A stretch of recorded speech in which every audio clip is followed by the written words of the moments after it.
কাশি হলে আমরা কি ওষুধ খাবো নাকি ফিজিওথেরাপি নিব? আসলে কাশি হলে ওষুধ বেশি দরকার নাকি ফিজিওথেরাপি? আমরা ওই বিষয় নিয়ে আজকে একটু আলোচনা করব। আসলে কাশি হলেই কি ওষুধ খেলেই হবে নাকি ফিজিওথেরাপিও দরকার? অনেকে মনে করে কাশি মানেই সিরাপ বা অ্যান্টিবায়োটিক, কিন্তু সত্যটা একটু ভিন্ন হতে পারে। প্রথমেই বুঝতে হবে কাশি কোনো রোগ নয়, এটি একটি উপসর্গ।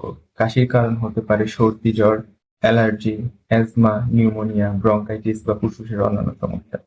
যদি কাশি সংক্রমণ, অ্যালার্জি বা অ্যাজমার কারণে হয়, তাহলে রোগের কারণ অনুযায়ী অবশ্যই চিকিৎসকের পরামর্শ অনুযায়ী ওষুধ খেতে হবে।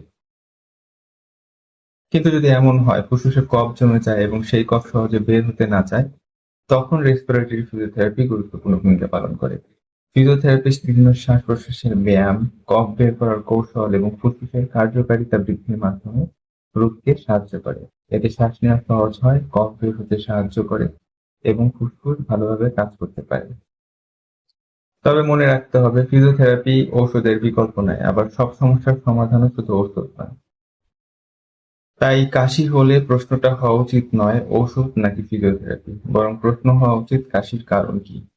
কারণ অনুযায়ী কখনো ওষুধ, কখনো ফিজিওথেরাপি, আবার অনেক ক্ষেত্রে দুটোরই সমন্বয় করতে হবে এবং এতেই সবচেয়ে ভালো ফলাফল আসে।